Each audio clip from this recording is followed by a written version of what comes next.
itu adalah memberikan jaminan atau kualitas informasi keuangan dengan memberikan pendapat yang tentunya independen atas kewajaran penyajian informasi dalam laporan keuangan. Nah, laporan keuangan yang telah diaudit ini kemudian akan menjadi dasar bagi seorang investor ataupun kreditor untuk pengambilan keputusan. Lalu, poin kedua yaitu membantu pertimbangan investor pasar modal. Nah, seperti kita ketahui, akhir-akhir ini banyak sekali orang-orang yang tertarik untuk berinvestasi di pasar modal. Nah, untuk bisa menentukan emiten mana yang memiliki potensi, investor saham harus memahami keadaan usaha perusahaan dan posisi keuangan dari perusahaan tersebut. Maka dari itu, peran akuntan publik di sini sangat dibutuhkan. Dalam pasar modal, terdapat tuntutan pendapat wajar atau disebut unqualified terhadap laporan keuangan dari perusahaan yang akan menerbitkan saham barunya. Lalu yang ketiga, peran akuntan publik itu ada membantu sektor perpajakan. Nah, akuntan publik memiliki peran penting untuk mengamankan penerimaan negara dari pajak demi kelangsungan pembangunan suatu negara. Akuntan publik di sini bertugas untuk memeriksa apakah laporan keuangan yang disampaikan wajib pajak telah sesuai atau belum. Nah, bagi wajib pajak sendiri, bantuan dari akuntan publik ini berguna untuk mencegah pembayaran pajak yang tidak seharusnya terutang dan meminimalkan adanya sengketa pajak. Lalu, poin keempat, peran akuntan publik yaitu pemeriksa keuangan pemerintah. Nah, ini berarti menyangkut mengenai kontrol dari akuntan publik itu sendiri. Dalam fungsi kontrol terhadap tata kelola keuangan negara, akuntan publik berperan sebagai mitra kerja dari Badan Pemeriksa Keuangan atau yang disebut sebagai BPK, sebagai pemeriksa keuangan pemerintah, baik di tingkat pusat maupun di tingkat daerah. Lalu, peran selanjutnya yaitu menjadi fasilitator bisnis. Nah, akuntan publik sendiri berperan untuk memfasilitasi potensi dari aktivitas suatu bisnis. Melalui laporan keuangan yang telah diaudit, pelanggan dapat memiliki dasar dalam mempertimbangkan hubungan bisnisnya dengan suatu perusahaan tertentu. Lalu, poin keenam, peran dari akuntan publik sendiri yaitu mewujudkan perekonomian yang sehat. Profesi akuntan publik merupakan suatu profesi yang jasa utamanya adalah jasa atestasi atau assurance. Akuntan publik sendiri mempunyai peran terutama dalam peningkatan kualitas dan kredibilitas informasi keuangan atau laporan keuangan dari suatu entitas tersebut. Nah, laporan yang diaudit ini kemudian akan menjadi dasar pengambilan keputusan untuk berbagai pihak, sehingga profesi akuntan publik ini memiliki peranan sangat penting dalam mendukung terwujudnya perekonomian yang sehat, efisien, dan juga transparan. Nah, dari beberapa peran yang telah saya jelaskan sebelumnya, maka dapat disimpulkan bahwa peran penting dari akuntan publik ini yaitu memberikan keyakinan atas kualitas informasi keuangan dengan memberikan pendapat yang independen atas kewajaran penyajian informasi dalam laporan keuangan. Oleh karena itu, seorang akuntan publik dituntut harus memiliki sikap kompetensi profesional, independensi, dan dapat dipercaya. Untuk penjelasan selanjutnya akan dijelaskan oleh teman saya, Felin Cikwita. Kepada Felin, dipersilakan. Terima kasih kepada Ratna. Selanjutnya saya, Felin, akan menjelaskan tentang kode etik dan tanggung jawab akuntan publik. Dalam mata kuliah etika profesi sudah dijelaskan, akuntansi dikatakan sebagai suatu profesi karena memiliki karakteristik profesi. Yang pertama, memiliki body of knowledge khusus. Yang kedua, adanya pendidikan resmi untuk memperoleh pengetahuan tertentu. Yang ketiga, adanya standar kualifikasi profesi yang mengatur izin profesi. Yang keempat, adanya standar perilaku yang mengatur hubungan antara praktisi dengan klien, rekan kerja, dan publik. Yang kelima, pengakuan terhadap status. Yang keenam, bertanggung jawab sosial atas pekerjaan yang dilakukan. Yang ketujuh, adanya organisasi sebagai wujud tanggung jawab sosial. Nah, seperti profesi lainnya, profesi akuntan publik juga memiliki kode etik yang harus dipatuhi oleh para pekerjanya. Nah, kode etik profesi akuntan publik sebelumnya disebut Aturan Etika Kompartemen Akuntan Publik atau KEPAP adalah aturan etika yang harus diterapkan oleh anggota Institut Akuntan Publik Indonesia dan staf profesional, baik anggota IAPI maupun yang bukan IAPI, yang bekerja pada suatu kantor akuntan publik atau KAP. Kode etik profesi akuntan publik itu ada 3. Yang pertama, prinsip etika, aturan etika, dan interpretasi aturan etika. Dari prinsip etika itu ada tanggung jawab profesi, yaitu dalam melaksanakan tanggung jawabnya sebagai profesional, setiap anggota harus senantiasa menggunakan pertimbangan moral dan profesional dalam semua kegiatan yang dilakukannya. Yang kedua ada kepentingan publik. Setiap anggota berkewajiban untuk senantiasa bertindak dalam kerangka. Yang ketiga integritas, yaitu untuk memelihara dan meningkatkan kepercayaan publik. Setiap anggota harus memenuhi tanggung jawab profesionalnya dengan integritas tinggi mungkin. Yang keempat ada objektivitas. Setiap anggota harus menjaga objektivitas dan bebas dari benturan kepentingan dalam pemenuhan kewajiban profesionalnya. Yang kelima ada kompetensi dan kehati-hatian profesional. Setiap anggota harus melaksanakan jasa profesionalnya dengan kehati-hatian, kompetensi, dan ketekunan untuk mempertahankan pengetahuan dan keterampilan profesional pada tingkat yang diperlukan untuk memastikan bahwa klien atau pemberi kerja memperoleh manfaat dari jasa profesional yang kompeten berdasarkan perkembangan praktik, legislasi, dan teknik yang paling mutakhir. Yang kelima ada kerahasiaan. Setiap anggota harus menghormati kerahasiaan informasi yang diperoleh selama melakukan jasa profesional dan tidak boleh memakai atau mengungkapkan informasi tersebut tanpa persetujuan, kecuali bila ada hak atau kewajiban profesional atau hukum untuk mengungkapkannya. Lalu ada perilaku profesional. Setiap anggota harus berperilaku yang konsisten dalam reputasi profesi yang baik dan menjauhi tindakan yang dapat mendiskreditkan profesi. Lalu yang terakhir ada standar teknis, yaitu setiap anggota harus melaksanakan jasa profesionalnya sesuai dengan standar teknis dan standar profesional yang relevan, sesuai dengan keahliannya dan dengan berhati-hati. Lalu yang di tengah itu ada aturan etika. Yang pertama ada independensi, integritas, dan objektivitas. Yang independensi itu dalam menjalankan tugasnya, anggota KAP harus selalu mempertahankan sikap mental independen di dalam memberikan jasa profesional sebagaimana diatur dalam standar profesional akuntan publik yang ditetapkan oleh IAI. Lalu integritas dan objektivitas. Dalam menjalankan tugasnya, anggota KAP harus mempertahankan integritas dan objektivitas, harus bebas dari benturan kepentingan dan tidak boleh membiarkan faktor salah saji kepada pihak lain. Lalu ada standar umum dan prinsip akuntansi. Standar umum itu kompetensi profesional. Anggota KAP hanya boleh melakukan pemberian jasa profesional yang secara layak diharapkan dapat diselesaikan dengan kompetensi profesional. Ya, lalu ada prinsip akuntansi. Anggota KAP tidak diperkenankan untuk menyatakan pendapat atau memberikan penegasan bahwa laporan keuangan atau data keuangan lain suatu entitas disajikan sesuai dengan prinsip akuntansi yang berlaku umum. Lalu ada tanggung jawab kepada klien. Anggota KAP tidak diperkenankan mengungkapkan informasi klien yang rahasia tanpa persetujuan dari klien. Lalu ada tanggung jawab kepada rekan seprofesi. Anggota wajib memelihara citra profesi dengan tidak melakukan perkataan dan perbuatan yang dapat merusak reputasi rekan seprofesi.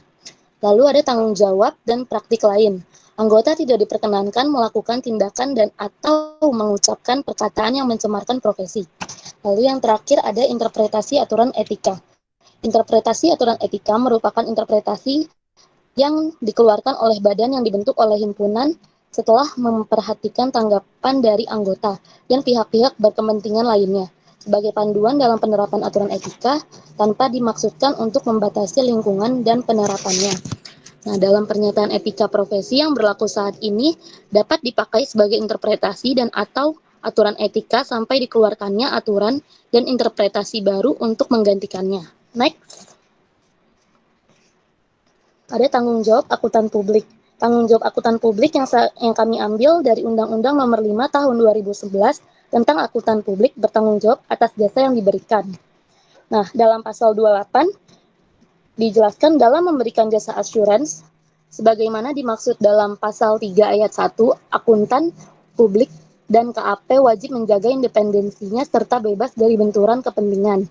Benturan kepentingan sebagaimana dimaksud pada ayat 1 antara lain apabila next. Nah, yang atas itu pasal 28 dan yang di bawah pasal 29. Jadi pasal 28 itu akuntan publik atau pihak terasosiasi mempunyai kepentingan keuangan atau memiliki kendali yang signifikan pada klien atau memperoleh manfaat ekonomis dari klien. Lalu yang kedua ada akuntan publik dan pihak terasosiasi memiliki hubungan kekeluargaan dengan pimpinan, direksi, pengurus, atau orang yang menduduki posisi kunci di bidang keuangan dan atau akuntansi klien. Lalu ada yang ketiga, akuntan publik memberikan jasa sebagaimana dimaksud dalam pasal 3 ayat 1 dan jasa lainnya sebagaimana dimaksud pasal 3 ayat 3 dalam periode yang sama untuk tahun buku yang sama. Lalu yang masuk ke pasal 29, ketentuan lebih lanjut mengenai benturan kepentingan sebagaimana dimaksud pada ayat 2 diatur dalam peraturan menteri setelah berkonsultasi dengan Komite Profesi Akuntan Publik. Yang pertama, akuntan publik dan atau pihak terasosiasi wajib menjaga kerahasiaan informasi yang diperolehnya dari klien. Lalu yang kedua, kewajiban sebagaimana dimaksud pada ayat 1 dikecualikan apabila digunakan untuk kepentingan pengawasan oleh menteri.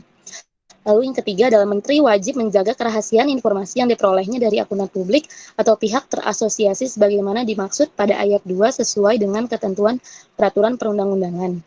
Lalu ada tambahan juga sedikit dari tanggung jawab etis auditor, yaitu ada mendeteksi kecurangan dan tindakan hukum klien.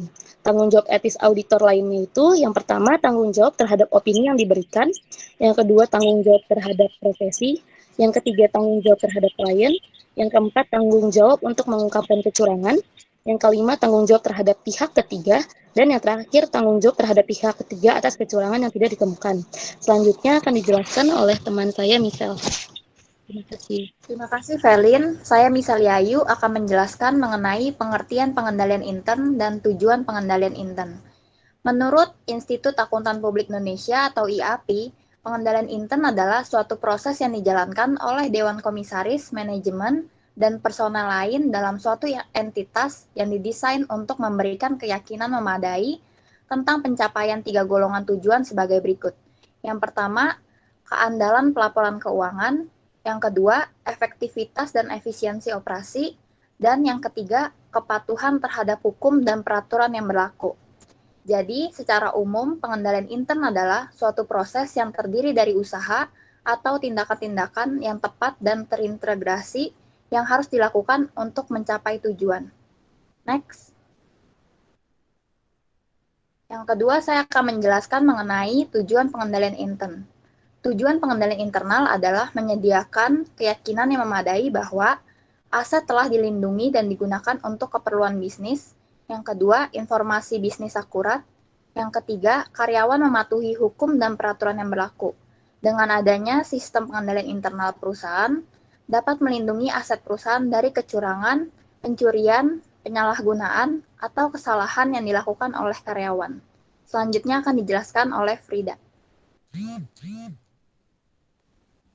Selanjutnya, saya akan menjelaskan mengenai komponen dari pengendalian internal.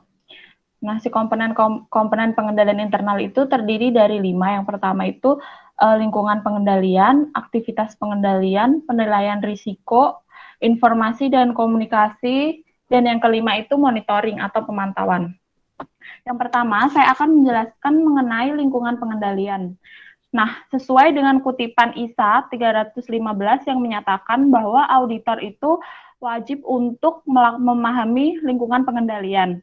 Nah, sebagai upaya untuk melakukan pemahaman tersebut, maka auditor itu wajib mengevaluasi apakah si manajemen yang diawasi oleh TCWG atau dalam hal ini itu tata kelola perusahaan telah menciptakan dan mempertahankan budaya jujur dan perilaku yang etis.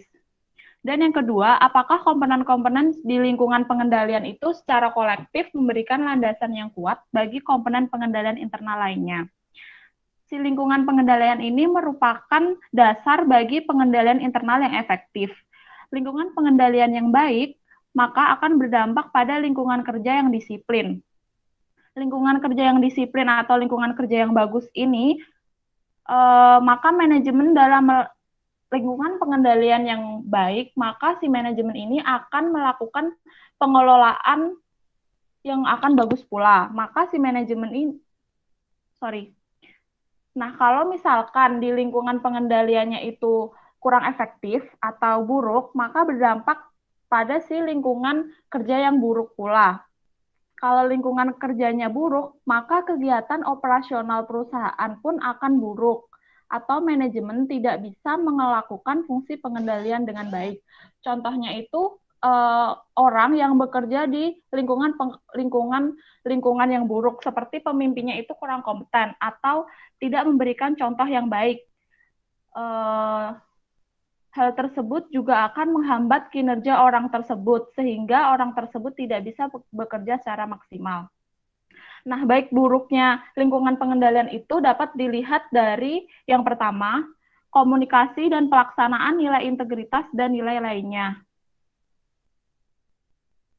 Komunikasi ini dilihat dari apakah si perusahaan itu telah menyampaikan komunikasi dengan baik, sehingga segala informasi yang ada dapat disampaikan secara menyeluruh atau tidak ada miscommunication.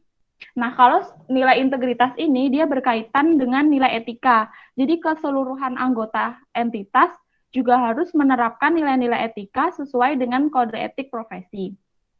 Yang kedua itu komitmen terhadap kompetensi.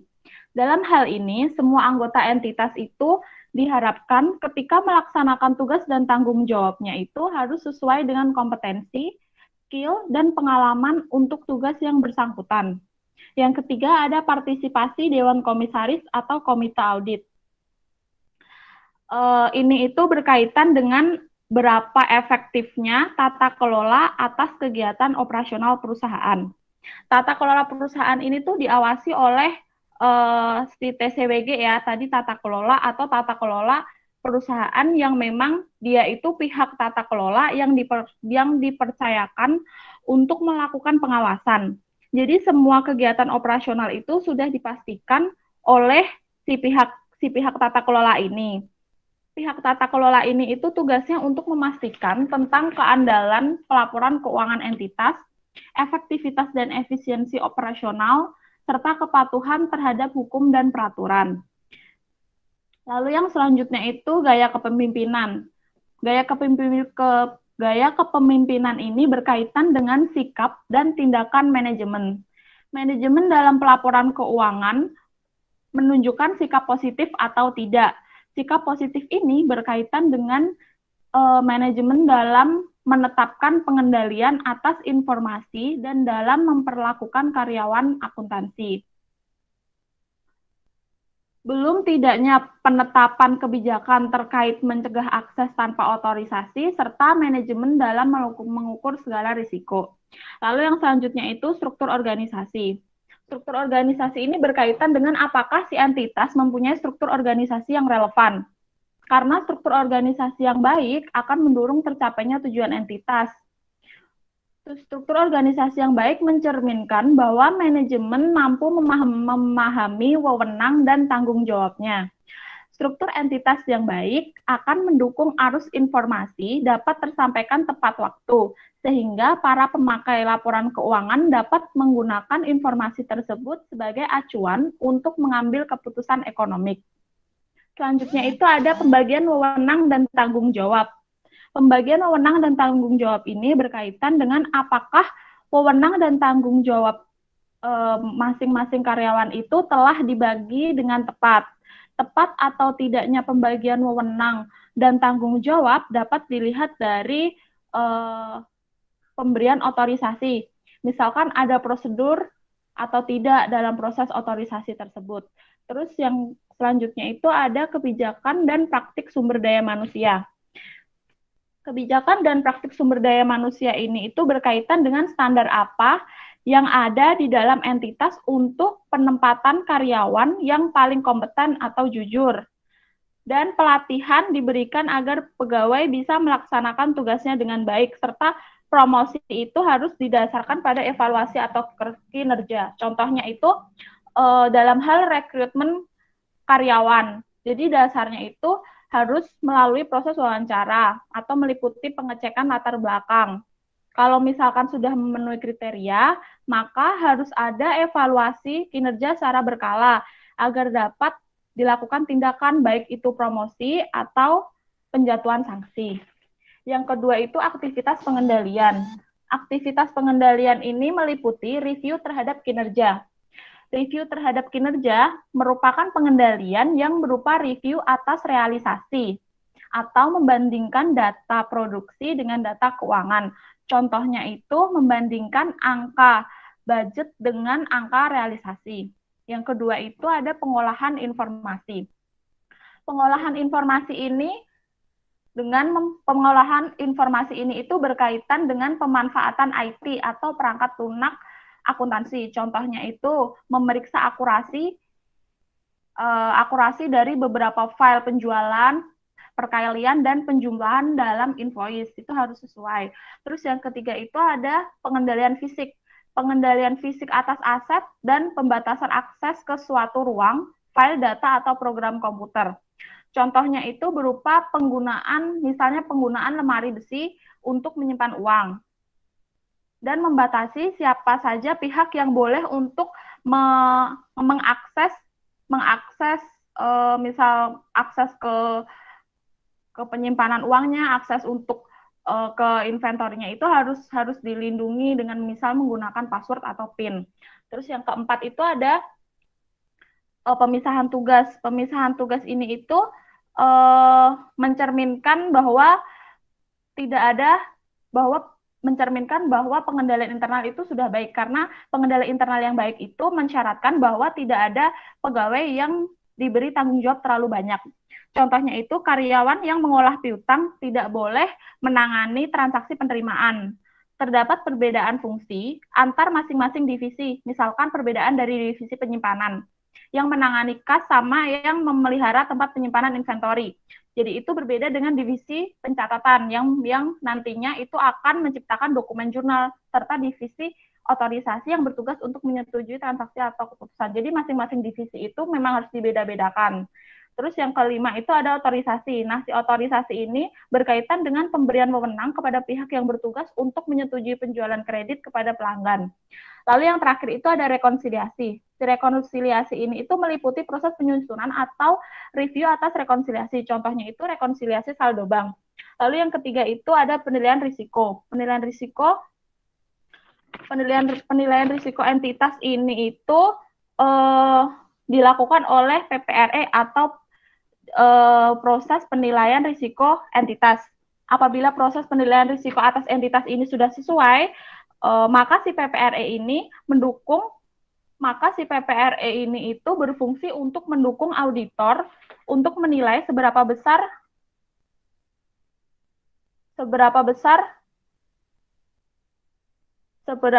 risiko salah saji material dalam laporan keuangan yang diauditnya. PPRE ini umumnya berkaitan dengan yang pertama itu perubahan dalam lingkungan operasi entitas. Perubahan dalam lingkungan operasi entitas ini meliputi pengidentifikasian perubahan apa saja yang ada di dalam entitas. Nah, salah satu prosedur yang biasa digunakan untuk melakukan pemahaman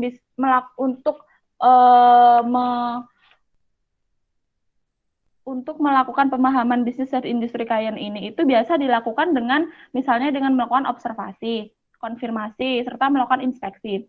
Lalu yang kedua itu ada pejabat atau karyawan senior yang bergabung dengan entitas. Nah, pejabat dan karyawan senior yang baru bergabung dengan entitas ini mungkin saja akan mempunyai fokus-fokus yang berbeda dan akan mempengaruhi pemahaman internal mereka juga yang berbeda-beda. Kemudian yang ketiga itu ada sistem yang baru atau mengalami perubahan besar-besaran. Jadi perubahan yang signifikan dan cepat dalam sistem informasi dapat mengubah risiko yang berkaitan dengan pengendalian internal. Yang keempat itu ada teknologi baru. Teknologi baru ini berkaitan dengan pemasangan teknologi baru ke dalam operasi atau sistem informasi akuntansi yang nantinya akan mengubah risiko yang berhubungan dengan pengendalian internal. Lalu selanjutnya ada model bisnis, produk, atau kegiatan baru. Dengan masuknya model bisnis atau produk baru, namun dalam hal ini perusahaan itu belum memiliki pengalaman, maka akan mendatangkan risiko baru yang berkaitan dengan pengendalian internal. Yang selanjutnya itu ada restrukturisasi korporasi. Restrukturisasi korporasi ini itu berkaitan dengan pengurangan karyawan dan perubahan dalam supervisi dan pemisahan tugas yang dapat mengubah risiko yang berkaitan dengan pengendalian internal. Lalu yang selanjutnya itu ada perluasan kegiatan luar negeri. Perluasan kegiatan luar negeri akan membawa risiko baru. Contohnya itu entitas melakukan akuisisi perusahaan di luar negeri. Risiko yang berubah, misalkan awalnya dia itu pelaporan keuangannya menggunakan menggunakan mata uang rupiah. Namun kalau misal dia punya cabang anak perusahaan di luar negeri, dia juga harus menggunakan pelaporan, dia juga harus menggunakan pelaporan yang menggunakan mata uang asing. Nah, kemudian yang selanjutnya itu ada standar akuntansi baru. Nah, pemakaian prinsip akuntansi baru ini berdampak pada penyusunan laporan keuangan. Misalnya dulunya dia menggunakan pemakaian prinsip akuntansi FIFO. Nah, nanti misal di tahun depan dia berubah pakai average. Nah, nanti itu berarti nanti dia harus menaksir ada risiko baru atau tidak. Kemudian yang selanjutnya itu ada informasi dan komunikasi. Informasi dan komunikasi ini bahwa auditor itu wajib memperoleh pemahaman mengenai sistem informasi yang relevan bagi pelaporan keuangan. Termasuk area yang pertama itu jenis transaksi dalam operasi entitas yang penting dalam laporan keuangan. Hal tersebut berkaitan dengan transaksi apa yang paling sensitif terhadap kecurangan. Lalu yang kedua, itu ada prosedur baik dalam sistem IT maupun non-IT. Hal ini itu berkaitan dengan bagaimana data didapat dalam bentuk yang dibaca oleh mesin atau data yang diubah dari dokumen ke sumber bentuk yang dapat dibaca oleh mesin. Nah, yang ketiga itu ada catatan akuntansi. Nah, penggunaan catatan atau dokumen yang memadai dapat membantu untuk memastikan pencatatannya akurat dan lengkap atas seluruh data transaksi yang berkaitan. Yang keempat itu ada bagaimana si sistem informasi ini dapat merekam peristiwa dan keadaan di luar transaksi yang penting dalam laporan keuangan. Lalu yang selanjutnya itu ada proses pelaporan keuangan yang digunakan untuk menghasilkan laporan keuangan entitas. Dan yang selanjutnya itu ada monitoring atau pemantauan. Komponen pemantauan ini menilai efektifnya kinerja pengendalian internal dengan berjalannya waktu. Jadi tujuan dari monitoring itu sendiri yaitu untuk memastikan bahwa pengendalian berjalan sebagaimana seharusnya dan jika tidak maka akan dilakukan tindakan perbaikan. Lalu selanjutnya saya akan menjelaskan mengenai tanggung jawab manajemen dan auditor dalam pengendalian internal. Nah, keduanya ini memiliki perbedaan tanggung jawab. Nah, kalau misal dari segi pengendalian dilihat dari auditor eksternal atau akuntan publik, bahwa mereka ini bertugas untuk menentukan risiko pengendalian klien atau penaksiran risiko klien. Risiko pengendalian akan menentukan diperkecil atau diperluasnya pengujian substantif atau bukti atas transaksi. Apabila pengendalian internalnya baik, maka ruang lingkup risiko pengendalian akan diperkecil sehingga pengendalian substantif atas transaksi diperkecil pula. Lalu yang kedua itu ada pengendalian bagi manajemen, bahwa si manajemen ini bertugas untuk memastikan efektif tidaknya kinerja suatu perusahaan. Dalam hal ini manajemen berperan untuk memandang kontrol sebagai sarana bagi perusahaan untuk meningkatkan, mengarahkan, mengendalikan, dan mengawasi aktivitas perusahaan dengan tujuan untuk memastikan bahwa tujuan perusahaan tersebut tercapai. Selanjutnya akan dijelaskan oleh Klendi. Terima kasih sebelumnya. Saya akan menjelaskan mengenai hubungan pengendalian internal dengan ruang lingkup pemeriksaan. Next. Nah, seperti sebelumnya yang sudah pernah dijelaskan, akan kita ulang lagi untuk penentuan dari audit risk ini. Dalam setiap perikatan audit itu, pasti tim audit itu akan berusaha untuk menekan angka audit risk ini serendah mungkin untuk mengurangi adanya risiko-risiko adanya material misstatement yang tidak terdeteksi saat melakukan pemeriksaan. Nah, komponen dari audit risk ini adalah terdiri dari inherent risk, control risk, dan detection risk. Di mana inherent risk dan control risk ini merupakan kedua faktor yang merupakan bagian atau yang dapat dikendalikan oleh manajemen. Seperti misalkan inherent risk itu kan merupakan resiko bawaan yang dari si manajemen itu. Misalkan inherent risk resiko bawaan dari suatu bisnis atau inherent risk dari suatu akun. Nah, itu akan dicoba untuk dimitigasi oleh manajemen melalui pengendalian internal yang dibuat oleh si manajemen. Nah, sebagai auditor dalam suatu perikatan audit, auditor itu akan bertugas untuk menguji apakah kontrol-kontrol tersebut ada di dalam perusahaan, dan apakah kontrol tersebut efektif dalam mencegah, mendeteksi, dan mengkoreksi adanya material misstatement. Ketika sedang melakukan prosedur test of control tersebut, auditor juga akan memutuskan untuk dapat rely on control atau tidak rely on control terhadap pengendalian internal yang telah diadakan oleh perusahaan. Nah, yang unsur ketiga ini adalah detection risk, di mana detection risk ini merupakan satu-satunya faktor yang dapat dikendalikan oleh auditor dengan melihat kedua faktor sebelumnya tadi. Jika dilihat dari inherent risk dan control risk-nya itu resikonya sudah tinggi, maka detection risk-nya pun akan dikendalikan oleh auditor untuk menekan keseluruhan angka audit risk. Begitu pula juga sebaliknya. Contohnya, apabila di suatu perikatan audit itu, auditor saat melakukan test of control menemukan bahwa tidak berjalannya kontrol-kontrol yang ada di perusahaan, atau misalkan berjalan tetapi tidak efektif dalam mencegah, mendeteksi, atau mengkoreksi material misstatement, maka auditor itu dapat menyusun atau mendesain strategi audit dengan memperluas skup pemeriksaan dan memperbanyak jumlah sampel pemeriksaan. Dengan begitu, angka atau keseluruhan dari audit risk itu dapat bisa ditekan oleh auditor. Nah, ini seperti tadi saya sebutkan sebelumnya, seberapa efektif pengendalian internal untuk mencegah, mendeteksi, dan mengkoreksi salah saji material. Jadi, perbedaannya adalah antara jika manajemen itu bertugas untuk memastikan bahwa adanya internal control untuk memitigasi risiko-risiko inherent risk yang ada, auditor itu bertugas untuk memastikan seberapa efektif sih internal control tersebut, dan apakah auditor bisa rely on control terhadap kontrol yang ada di perusahaan tersebut. Next. Ini juga sudah saya sebutkan sebelumnya.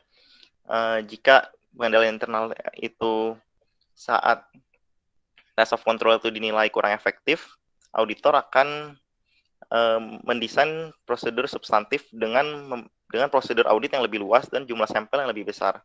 Sebaliknya, jika pengendalian internal itu dinilai efektif, maka auditor itu bisa mengkonklusikan untuk rely on control, sehingga desain dari prosedur audit itu bisa pengujian substantifnya tidak perlu seluas sebelumnya, dan jumlah sampel yang dites itu bisa lebih sedikit. Kenapa sih auditor itu dalam menentukan prosedur substantifnya itu perlu mempertimbangkan adanya internal control perusahaan, atau kenapa sih auditor itu sebelum ketika melaksanakan perikatan audit, kenapa auditor itu harus melakukan test of control dulu, mengerti understanding the business dulu, mengerti kontrol-kontrol yang ada, terus melakukan test of control, baru melakukan prosedur substantif. Kenapa auditor itu nggak langsung melakukan prosedur substantif? Karena audit saat ini itu semuanya itu adalah risk-based audit, alias audit ini tuh tidak dilakukan atas 100% populasi karena keterbatasan waktu, biaya. Nah, oleh sebab itu, auditor itu perlu memilah mana sih transaksi-transaksi atau class of transaction yang dianggap oleh auditor itu signifikan dan material bagi perusahaan. Sehingga auditor itu bisa fokus terhadap area-area yang dianggap itu lebih material dibanding membuang-buang waktu mengurusi atau menghandle area-area yang misalkan nilainya kecil dan tidak material terhadap financial statement keseluruhan. Next. Nah, ini bagaimana sih auditor itu melakukan pemahaman dan evaluasi atas pengendalian internal. Next. Nah, yang pertama itu, sebelum auditor itu melakukan prosedur substantif seperti saya bilang sebelumnya, auditor itu perlu untuk menganalisa dulu gimana sih planning dari suatu perikatan audit yang akan dilakukannya tersebut. Nah, ketika auditor itu pertama kali dia menerima trial balance misalkan dari si klien, maka auditor itu akan menganalisa mana saja sih significant classes of transactions yang ada di perusahaan, atau siklus bisnis apa aja yang signifikan dan material bagi perusahaan. Nah, ini tuh bisa dilihat dari ending balance-nya yang di atas materiality auditor atau volume movement dari akun tersebut yang di atas materiality, atau bisa juga account atau bisnis proses tersebut nilainya tidak material, tapi di situ terdapat resiko yang lebih besar. Nah, auditor ini akan memilah-milah mana sih siklus bisnis atau classes of transaction yang dianggap signifikan. Misalkan proses penerimaan uang, pengeluaran uang, pembelian, penjualan, dan lain sebagainya. Nah, dari significant classes of transaction yang tadi sudah dipilah-pilih oleh si auditor, maka auditor itu perlu untuk menggain understanding dari bisnis proses tersebut.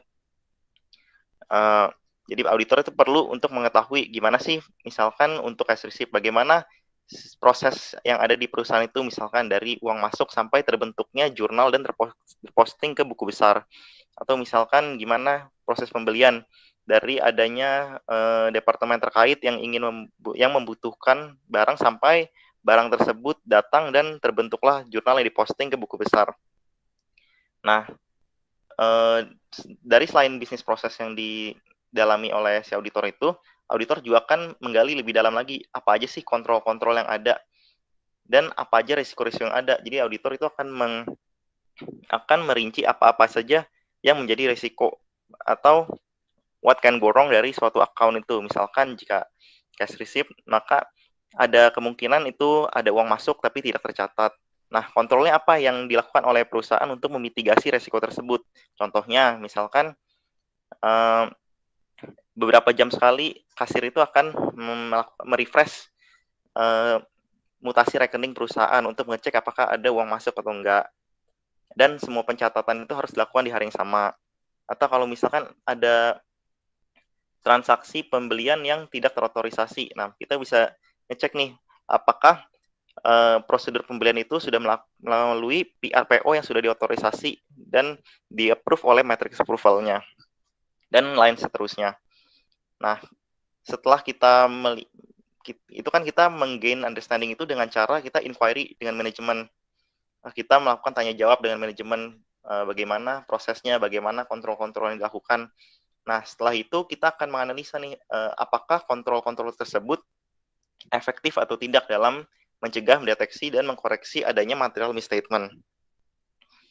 Nah, setelah melakukan inquiry tersebut, auditor itu akan meminta biasanya sampel untuk melakukan walkthrough test, di mana auditor itu ingin membuktikan dari yang sudah di-inquiry oleh auditor kepada manajemen itu, benar gak sih kalau kontrol-kontrol tersebut beneran ada di perusahaan atau cuman ngada-ngada doang sewaktu inquiry. Nah, auditor akan mengecek nih, misalkan tadi ketika resiko pembelian yang tidak terotorisasi, perusahaan itu bilang kontrol yang dilakukan adalah dengan menggunakan sistem PRPO yang diotorisasi berdasarkan matrix approval. Nah, maka sebagai auditor kita harus mengecek, kita meminta dokumen kepada PRPO tersebut, apakah benar PRPO tersebut sudah, misalkan amount-nya sudah sesuai, dan apakah sudah ada approval atau tanda tangan dari matrix approval terkait. Nah, selanjutnya auditor juga akan melakukan namanya test of control atau pengujian pengendalian. Dari yang tadinya kita walkthrough itu, kita untuk mengetes nih apakah kontrol tersebut beneran ada atau enggak. Nah, ketika di test of control ini, auditor itu akan memeriksa apakah kontrol-kontrol yang ada tersebut sudah dijalankan oleh perusahaan dengan konsisten atau belum. Misalkan auditor itu akan berdasarkan judgement yang dimiliki oleh auditor, berapa sih jumlah sampel yang akan diminta oleh auditor untuk dilakukan adanya test of control. Misalkan kita minta 25 sampel. Nah, kita ngecek apakah dalam 25 sampel tersebut semua kontrol tersebut berjalan dengan baik atau enggak. Nah, kalau misalkan ada kontrol-kontrol yang bolong, berarti itu kan harus ditanyakan kepada manajemen apakah kontrol tersebut sebenarnya berjalan dengan efektif atau tidak. Nah, yang pengaruhnya terhadap prosedur substantif itu adalah ketika kontrol tersebut bolong-bolong dan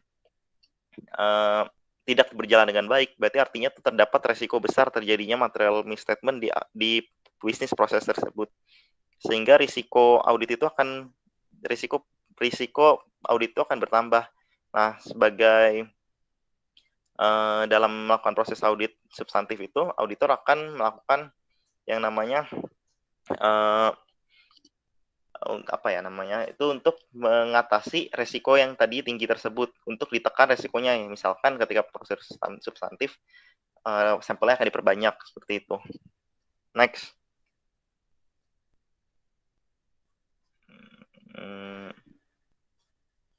Selanjutnya akan dijelaskan oleh rekan saya. Terima kasih. Terima kasih Kak Rudy. Selanjutnya saya, Florentina Kamesti, akan menjelaskan mengenai keterbatasan pengendalian internal dari suatu entitas. Pengendalian itu dikatakan bahwa hanya memberikan keyakinan yang memadai. Apa sih yang membuatnya yang tidak mampu memberikan jaminan mutlak? Ternyata memang ada keterbatasan dalam praktik. Fiorentina, mungkin mic-nya coba dideketin atau gimana, suaranya saya agak kecil. Oh iya Pak. Tes, udah kedengaran Pak? Ya, sudah lebih baik, thank you. Oke, terima kasih. Ternyata memang ada keterbatasan pengendalian internal di lapangan. Salah satunya seperti yang pertama, pengendalian internal itu melibatkan suatu proses pengambilan keputusan oleh manusia yang bisa saja salah pertimbangan. Tentunya suatu keputusan tuh biasanya diambil berdasarkan berbagai pertimbangan seperti ketersediaan informasi, batasan waktu dan biaya, serta pengaruh variabel dari internal ataupun eksternalnya. Nah, kejadian di lapangan ini tidak selalu dalam kondisi yang ideal. Kadang-kadang keputusan diambil itu dalam waktu yang sempit, informasi yang tidak lengkap, atau variabelnya tidak jelas. Nah, akibatnya bisa terjadi kesalahan atas keputusan yang sudah dipilih. Kompetensi dan pengalaman dari si pengambil keputusan ini akan sangat mempengaruhi juga kondisi yang seperti ini. Yang kedua itu pengendalian internal tidak berfungsi karena adanya gangguan atau breakdown. Hal ini bisa terjadi ketika seseorang salah memahami instruksi atau berbuat keliru akibat kecerobohan, kebingungan, ataupun juga kelelahan. Perubahan susunan personil atau perubahan sistem dan prosedur juga dapat berkontribusi pada terjadinya suatu gangguan. Yang ketiga itu pengendalian internal tidak efektif karena adanya kolusi. Kolusi ini terjadi apabila ada seseorang yang bersepakat dengan pihak lain untuk berbuat curang. Misalnya di sini suatu manajemen dari suatu pihak perusahaan bekerja sama atau bersekongkol dengan seorang akuntan publiknya. Mereka sama-sama bersekongkol untuk melakukan kecurangan ataupun menutupi, sehingga tidak ada dideteksi oleh pengendalian internal. Yang keempat, manajemen berpeluang mengesampingkan atau mengabaikan pengendalian internal. Kebijakan atau prosedur dapat diabaikan oleh manajemen untuk tujuan yang sifatnya menguntungkan pribadi atau merugikan organisasi. Tindakan tersebut bisa berupa manipulasi data ataupun juga informasi, pemalsuan dokumen, pemanfaatan sumber daya organisasi secara ilegal, atau sekedar tidak menjalankan kebijakan dan prosedur yang ada dengan alasan tidak praktis. Dan yang terakhir, yang kelima itu ada perancangan pengendalian internal mempertimbangkan aspek biaya dan manfaat. Seperti konsep manajemen pada umumnya, pengendalian internal dirancang dengan pertimbangan manfaat yang diperoleh harus lebih besar dari biaya yang dikeluarkan. Kendalanya adalah manfaat pengendalian internal itu belum tentu bisa dirumuskan secara eksak, sehingga manajemennya harus memenuhi atau membuat estimasi kuantitatif dan juga kualitatif. Nah, dalam kondisi dana yang terbatas, pengendalian ideal tidak dapat terpenuhi, sehingga perlu disadari resiko-resiko yang mungkin muncul akibat pilihan tersebut. Next. Oke, selanjutnya saya akan menjelaskan contoh kasus.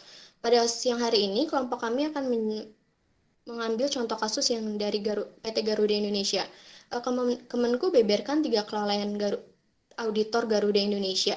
Kementerian Keuangan atau Kemenku memaparkan 3 kelalaian akuntan publik dalam mengaudit laporan keuangan PT Garuda Indonesia Tbk tahun 2018. Hal itu akhirnya berujung dari saksi Pusat Pembinaan Profesi Keuangan atau PPPK. Adapun laporan keuangan tersebut telah diaudit oleh akuntan publik Kastner Sirumapea dari kantor akuntan publik Tanubrata, Sutanto, Fahmi, Bambang, dan rekan. Sebelumnya, laporan keuangan Garuda Indonesia menuai polemik. Hal itu dipicu oleh penolakan dua komisaris Garuda Indonesia, yaitu Khairul Tanjung dan juga Doni Oskaria, untuk menandatangani persetujuan atas hasil laporan keuangan di tahun 2018. Keduanya memiliki perbedaan pendapat terkait pencatatan transaksi dengan PT Mahata senilai 239,94 juta US dollar pada pos pendapatan. Pasalnya, belum ada pembayaran yang masuk dari Mahata hingga akhir tahun 2018. Sekretaris Jenderal Kemenku Hadianto merinci kelalaian yang dilakukan. Pertama, akuntan publik yang bersangkutan belum secara tepat menilai substansi transaksi untuk kegiatan perlakuan akuntansi, pengakuan pendapatan piutang, dan pendapatan lain-lain. Nah, di dalam kasus ini tuh manajemen dari pihak Garuda salah dalam mengakui pendapatan. Nah, dalam artian pihak Mahatanya tuh belum melakukan pembayaran atas perjanjian tersebut hingga akhir periode laporan di tahun 2018, tetapi di dalam laporan keuangan di tahun 2018 sudah diakui pendapatan dari pihak Mahata dan akuntan publiknya tuh tidak berhasil mendeteksi material mistakes ini. Terus yang kedua itu akuntan publik tuh belum sepenuhnya mendapatkan bukti audit yang cukup untuk menilai perlakuan akuntansi sesuai dengan substansi perjanjian tersebut. Ini disebutnya melanggar SA500. SA500 itu sendiri adalah bukti audit yang harus diperoleh melalui inspeksi, pengamatan, permintaan keterangan, dan juga konfirmasi sebagai dasar yang memadai untuk menyatakan pendapat atas laporan keuangan auditan. Nah, auditornya tuh harus merancang dan melaksanakan prosedur audit yang tepat sesuai dengan kondisi untuk memperoleh bukti yang cukup dan tepat. Nah, dan yang terakhir itu akuntan publiknya juga tidak bisa mempertimbangkan fakta-fakta setelah tanggal laporan keuangan sebagai dasar perlakuan akuntansi, di mana hal ini melanggar SA560. SA560 itu merupakan subsequent event, yaitu periode dari tanggal tutup buku sampai dengan rilis audit report. Nah, auditornya wajib melaksanakan prosedur auditnya untuk mencakup periode antara tanggal laporan keuangan sampai dengan tanggal laporan auditor. Tidak hanya itu, kantor akuntan publik atau KAP tempat Kasner bernaung pun diminta untuk mengendalikan standar pengendalian mutu KAP. Sebelumnya, Kemenku juga menjatuhkan 2 sanksi kepada akuntan publik Kasner Siromapea dan kantor akuntan publik Tanubrata, Sutanto, Fahmi, Bambang, dan rekan terkait dengan polemik laporan keuangan PT Garuda Indonesia TBK untuk tahun buku di tahun 2018. Tidak hanya itu, KAP juga mengaudit laporan keuangan Garuda Indonesia yang juga dikarenakan adanya peringatan tertulis. Berita ini diambil dari CNN Indonesia. Kenapa sih? Berdasarkan tadi yang sudah dijelaskan oleh teman saya Klendi, tentunya setiap perusahaan memiliki pengendalian internal. Untuk perusahaan sekelas Garuda tentunya juga pengendalian internalnya sudah cukup baik. Oleh karena itu sepertinya auditornya menyimpulkan untuk rely on control atau ruang lingkup pemeriksaannya substantif prosedurnya dipersempit dan testing ataupun jumlah sampel yang diambil pun dalam jumlah yang kecil.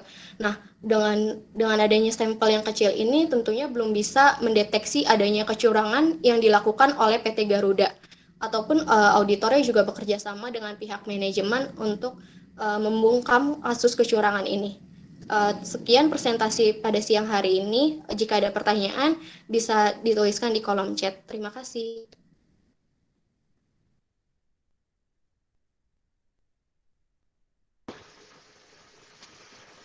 Oke, terima kasih.